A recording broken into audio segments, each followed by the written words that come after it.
saved what some people would think the best for last. I disagree, but Gryffindor. Cool. But in the last video where we covered Slytherin, we start talking about how there are some parallels and some overlap with Slytherin and Gryffindor. I think I figured it out though. With Slytherin, I feel like it's an ambition towards power. Whereas I feel like the ambition in Gryffindor is towards glory. So in a way, whereas Slytherin wants to seize the day, I think Gryffindor wants to save the day. So, as I mentioned in previous videos, I am a proud Gryffindor. Every test I've ever taken, and just by my gut, it's just that's where I am. And now, close second is Hufflepuff. You could call me a Gryffindor, whatever. But Gryffindor, it's always been interesting, right? We talked about the similarities, and we talked a little bit about it with our Slytherin video. And I think you're right. I think that there is something with Slytherin that may be a little bit more I-centric, whereas like Gryffindor is me-centric. It's a very, very subtle difference. It's me and we. So like Gryffindor is like pride in team, pride in self, being part of, or if not best part of team. Whereas Slytherin, it's like my ambition, my determination, my destiny. So very, very subtle. But Gryffindor has always had this blessing and curse, right? It's one of the, quote unquote powerhouses. It's at like the top of the shield. People think of Gryffindor because, Harry Potter was, in Gryffindor house. Whatever, Gryffindor is a good house. It does have its flaws. You do have those stubborn leaders. You do have those people who are looked up to who just drop the ball because they don't care about other people all that much. It's this image of like arrogance that needs to be kind of distanced. I think it's good to have that a little bit. You should have pride in your house. You should have pride in your identity and your family at Hogwarts. But you should also be, you are put on that pedestal. It is time, like Gryffindor needs to embrace the other houses and also take care of the fellow Hogwarts students in ways that the other houses kind of could do, but it would be different. Hufflepuff is the ones that are like super welcoming for everyone else, but Gryffindor, like you said, will protect them. Gryffindor is like, this is our turf. We're going to like, it doesn't matter if this is like a super dangerous creature or a super dangerous person. Like, let's get out there. I'm a 13-year-old. Let's go mess someone up with magic. Like, it's not always perfect. It's let's go into this really dangerous, like, sewer drain and fight a giant snake that could petrify us when we're 12. You can work into that. You can talk about like the bravery, the determination, the daring nerve, the chivalry aspect of that.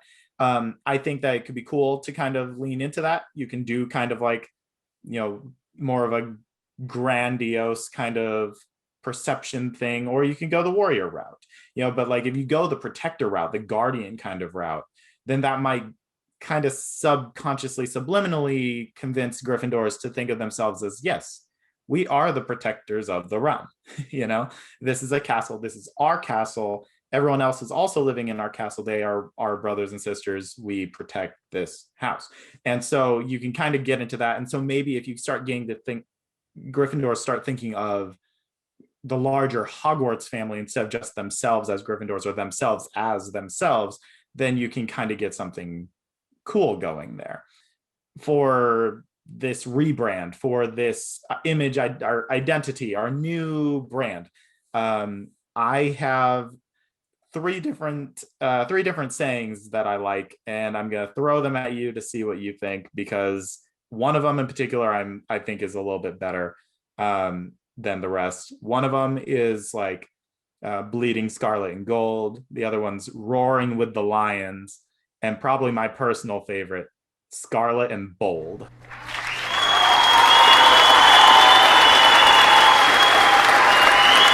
Listen, I'm so happy that I forgot that you said that off until you started saying you had three. And I was like, oh, this is when he said scarlet and gold. Woo, Scarlet and Bold. Scarlet and Bold. It's so good. And that's something that, you know, you can have different sayings, you can have different chants and cheers through all the different houses. And you can have all of these other things, like I said.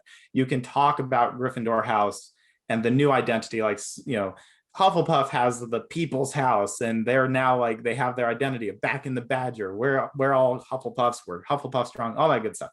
Ravenclaw, you have your, you know, wit, intelligence, everything focused around knowledge, the pursuit of knowledge, and, you know, earning your wings, and, you know, soaring with the eagles and stuff like that. You have that. Slytherin, you have your leaders. You're building stronger leaders. This is where you have your destiny, and, you know, that kind of thing. Gryffindor, we out here. We're Scarlet and Bold. It's kind of in your face a little bit, but we've got all of your backs too. But we are kind of rocking it. That's what Gryffindor is going to need to take away from this. And like I said, it needed the least amount of work. I think this just pushes it a little bit over the top. And for me, I would absolutely rock that shirt.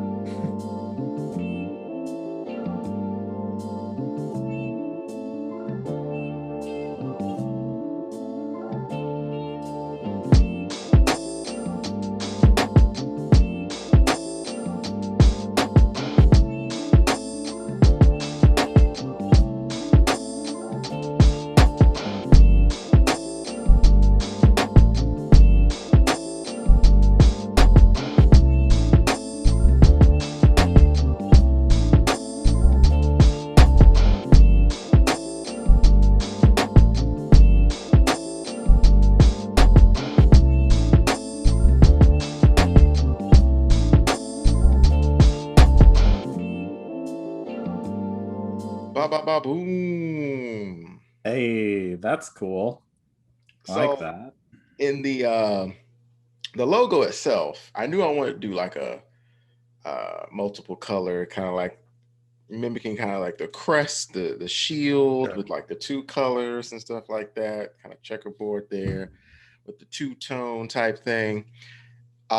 In You'll see this when you see the whole video, but in the design process, I actually kind of used like a lion's mane as Sure. inspiration. And it also, it's like it's a badge, it's, you know, the lion's mane, but then it's also like the sun, fire, you know, that's the Mhm. element. So it all works together. And you see that in the shield here, where it's like I got the two-tone, the G is there, and the G connects perfectly, because that's not a font. I actually just, you know, did some Mm. finagling with a circle, drew a line, did some cutting there, but yeah, that's the G. And then up top, I got like the official like crest here, and put that up top with the fire, the flame representing the fire with the G in the middle. So impressions, TJ, impressions. I like it. The way the colors play off of each other. I mean, it's a good combination, especially for what they're doing. The one that you said is inspired by like the sun or fire or like the lion's mane. I think that's really cool. Definitely does come across like the sun or fire element part, which I like that. Which I like the little flame that you have at the bottom of the full crest as well. The G is pretty cool. I dig it. Scarlet and Bold. Hey, excellent. Scarlet and Bold is just too good.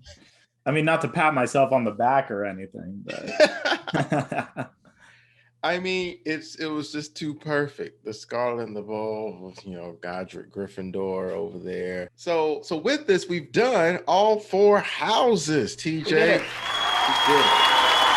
We did it. So, so this is like our second series of the designer and the writer, which kind of is like the series that kind of most reflects what we wanted to do in the first place, which is, you know, fictional worlds and brand and stuff like that. So, TJ, as a Gryffindor, try not to be biased. But so, do you have a feeling as to which house's branding is your favorite, and maybe also what's your favorite application? You know. Ooh, That is a good one. I have to say, having been a part of this whole rebrand process, I am proud of genuinely proud of everything we came up with. That's not just me blowing smoke. Like I think everything we did was great. But that being said, I will try and come up with an answer to what you said, or what you asked. I think that as I mean, Scarlet and Bold is really just awesome. It fits Gryffindor perfectly, but the overhaul of Hufflepuff is probably my favorite thing that we did. Gryffindor, like, sure, they have a new logo and they have a new house words like Scarlet and Bold, like it fits, but it's not like the essence of Hufflepuff that we were able to try and get to the core of and give a visual and literal identity to. And that's one of my favorite things that you and I have done as a creative team in general. Now, as for like logos and applications, I honestly the Ravenclaw bookmark might be my favorite of your logos that you did. It works so well. It looks really good. Like you did the applications on like embossed on a leather book and stuff. It just looks so good. Reads as an R super well. Um, that one's great. The Hufflepuff H is up there as well. I do like the Slytherin and the Gryffindor ones, but like I mean I think those first two. I think that you did good. You did work on those. Yeah, I I'm very proud of each one. I would probably say Hufflepuff is probably my favorite of the logos, just for it's like the Jordan brand, but for Hufflepuff. Like it's like Yes. simple yet came up with so much. They're like so much in that H that I really like. As far as applications, absolutely, I think Ravenclaw is the best application. That book with the Yeah. emboss on there, because it not only looks good, but it like fits so well with what the house is about. I'm very surprised how cohesive the four actually ended up being. Mm. Like how in the system we created, like you can tell they're all from the same school in a way, which is Mm. interesting because each one does have its own individual personality. I think that each house has something new and something exciting to cling on to. I would be very excited to see the outcomes of the application. So, like Hufflepuff, I'd be very intrigued by seeing how that's received by Hufflepuff's old, young, and new. But the one that probably intrigues me the most is Slytherin. We took the we took the ambition part and put that towards the leadership side of things and steered straight into that curve as the house of leaders and where leaders are born, that kind of thing. That's such a cool direction and such a different take on what they've been doing. And we did what we set out to do with that. The logo looks good, the colors look good. I'm very excited to see what this like could become and where it takes off to. But yeah, I mean, as a proud Gryffindor over here, I very much enjoy what you came up with. I would absolutely wear that sun logo on a shirt. Scarlet and Bold's got to be on something somewhere. Yeah, I think every house should feel pretty good. I mean, obviously tooting our own horns here, but I think every house should be pretty happy with what we came up with. I agree. I agree. And as always, I thank you, TJ, for joining me on this journey, on my co-pilot on this journey for better branding. We're all about Hey. better branding. We're all about trusting your colors. Hashtag trusting your colors. You'll notice, folks, that we didn't just do some type of random color change for the houses and make all kinds of foolishness. Like we kept to the brand as needed, but then we also played around with it. So I want to thank y'all for watching. Be sure to like, share, and subscribe. Let us know in the comment section down below, and try not to be biased, which house had the best branding. You know what I'm saying? And then if you leave enough comments and stuff like that, maybe we'll continue with some more branding for Hogwarts overall. You never know. But as you go along in life, teach as you learn and inspire as you do. See y'all next time.